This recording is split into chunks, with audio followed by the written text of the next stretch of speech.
And one of the ways we typically make them is when we get to the end of the year, if we've reached only chapter 10, then chapters 11 through 15 never get taught.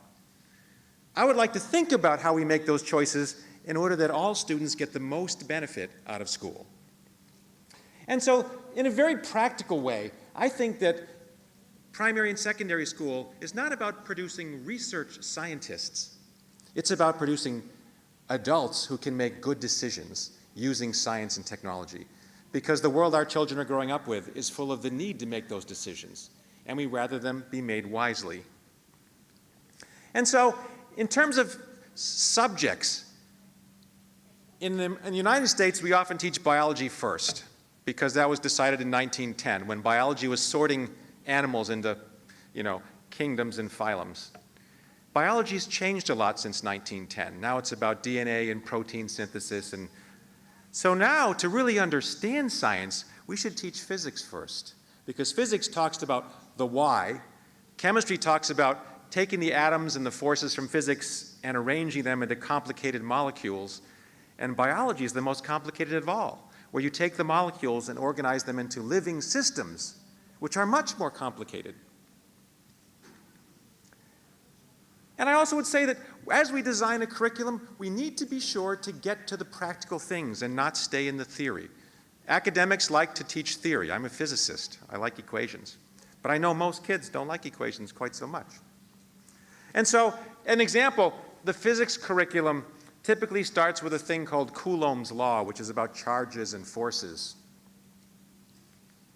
But in the real world, nobody but a physicist cares about Coulomb's law, because it's not useful. It will not get you a job, and it will not fix your car. Okay, what the world cares about is amps and volts, electricity, the circuits, the electricity that makes this microphone work, that lights these lights. That is usually at the end of the chapter on electricity and magnetism, and so you don't get to it. As we design curriculum, get to the things that are important first. And if you look at history, we measured amps and volts by jumping frog legs, among other things. We learned that first before we understood why. We built cathedrals and bridges before we calculated stress and strain. We did before and that's what made us understand. Another rule is to always address misconceptions, because if the student has a misconception, it's hard to get them forward to a true understanding. Here's a common one. Okay, where does a tree come from? A little bitty seed, this big, grows to a 10,000 kilogram tree. How? Where does the matter in the tree come from? The most common answer is that the matter in the tree comes from the dirt, from the soil. Right? That makes sense? Doesn't it make sense? Except it doesn't. Because if the matter in the tree came from the soil, then as the tree went up, the soil should go down. We should see big holes around all the trees. If you look around, do you see big holes around all the trees? No, we don't see big holes. The matter in a tree comes from air. One of the big things about photosynthesis is it turns a gas and a liquid into a solid. Many children don't understand this because they think air is nothing. How can you make something out of nothing? But air is not nothing. Air is what we breathe, it keeps us alive. And carbon dioxide is an important piece. And in fact, the carbon dioxide in air is what builds the cellulose in a tree. Oops, okay, another one. We scientists like to talk about the cool and interesting things. Like, for example, in chemistry, we teach that the noble gases form no bonds because they're noble gases, and they have a certain combination of electrons. But I've seen books that, the minute you say that, you say, except for xenon makes this one compound, which is the exception rather than the rule. And it's interesting to scientists, but it's confusing to children. If we're trying to teach the basic patterns of nature, make sure they understand the basic patterns before we teach the exceptions. The exceptions are interesting to us, the scientists, but not so much to the kids. By the way, I consider myself, first of all, a teacher. I've done lots of things up there. I've written books, I've taught college, I've started 2 companies. But if anybody asks me, what are you, Tom? I'm a teacher.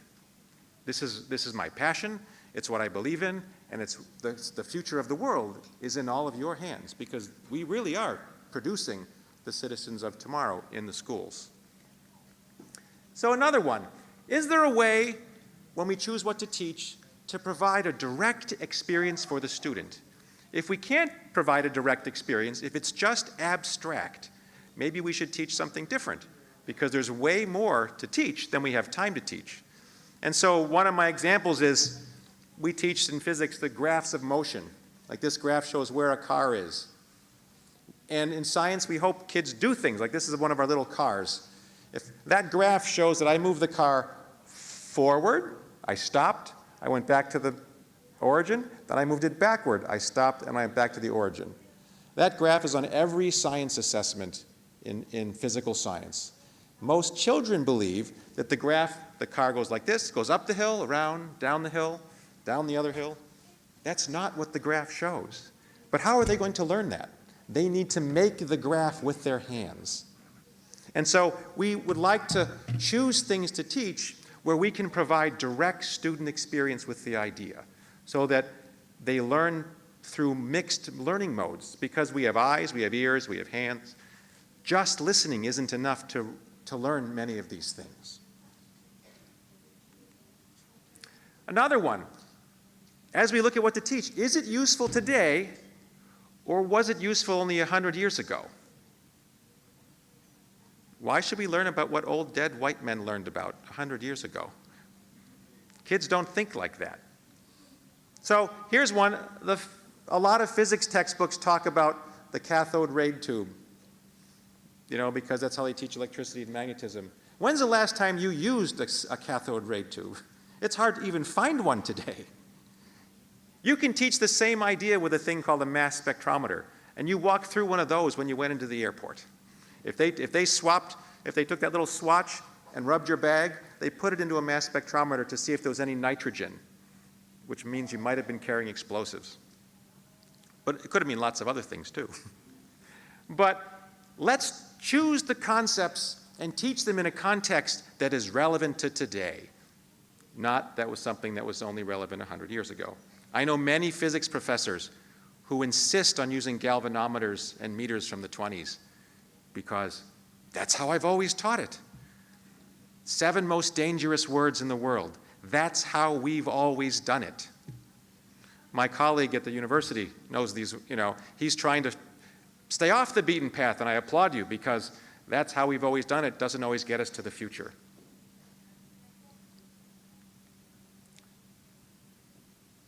Okay, another one is when you're teaching a student to understand, we have a tendency to focus on teaching the words and not what they mean. This is probably worst in biology. In the traditional high school biology book, there are 2,000 new vocabulary words. Do you realize the average person's complete vocabulary, if you're a literate, well-read adult, is only 20,000 words? That's 10% of all the words. And what's worse is when you leave that biology classroom, you will never use those words again, most of you. And so why do we spend so much time teaching and testing them when some of the ideas are more important? The ideas that life on Earth is interconnected, that the same 22 amino acids that make up the proteins in your body are in the plants, everything else. Why is it that all life on Earth is made of the same 22 chemicals out of an infinite number of choices? That's an important idea. We don't need to know the exact, memorize the names of each of those amino acids. And so as we design curriculum, these are all words I found on an 8th grade test. If we make the focus on all those words, what we do to the students is they realize, I can't get this. All I can do is memorize. And we teach children that science is about memorizing things they don't understand.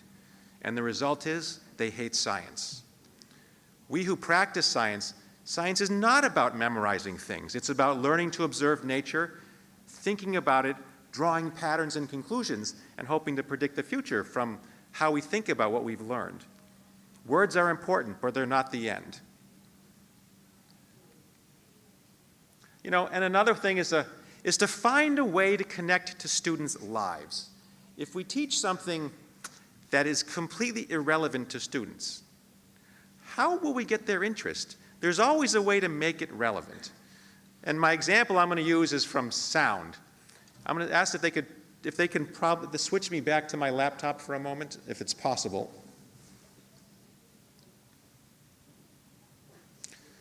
Let's see if it's possible. Because I'm going to show, oh, there we go. I'm going to show you a little toy. This toy is looking at the waveform of my voice. And so that's the sound wave as it hits your ears. It's hard to understand because it's complicated. There's a whole lot of things in a human voice. I'm going to show you another graph, and this graph is the frequencies in my voice. La. You can see the graph go up and down. And so an interesting question we teach sound is, what is the difference between musical sound and noise? Is there a difference, and how do we know? How do we, when we listen to someone's voice, like your friend on the telephone, you know within a minute, who's on the other side? And they said hello. How could you tell to recognize one person's voice from another when it's the same word? Well, I'm going to say hello to the computer. I'm going to record the voice. So, hello. Oops, not a good. Hello. Hello. There we go. That's a typical spectrum of a male hello. Do you see that there's evenly spaced peaks in frequency?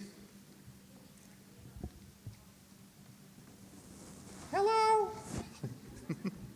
There's another hello. Do you see the frequency peaks were different? That's how we recognize each other's voices. It's not so much the words, it's how the frequencies are distributed.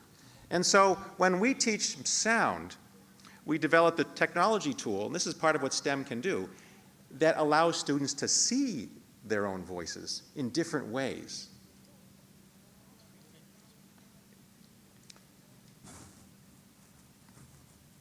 Hello. Whoops, I missed it. Hello. That pattern there with the little stripes is the word hello. It's a pattern of frequencies. On the vertical axis is frequency. On the horizontal axis is time. La. You can see my frequency went up. The information in sound, the interesting part, hello, is those patterns of frequencies. We hear 15,000 frequencies all the same time. And in the world where, your telephone talks to you, your car talks to you, and now they're starting to listen back to what you talk to them, the computers are learning to recognize sound. This is really fascinating to children. And if we can embed the teaching of ideas like sound in the technology and in ways where the students can experience this and play with it rather than just memorize, we'll be so much stronger as educators. I can go back to my slides now. I'll go to the last slide. I wanted to thank you from myself and my company, and ask just as we continue to think about this, put these ideas into practice. How do we use them to help develop the best curriculum? As my friend Bill said, curriculum really does matter. What we teach them matters. Thank you.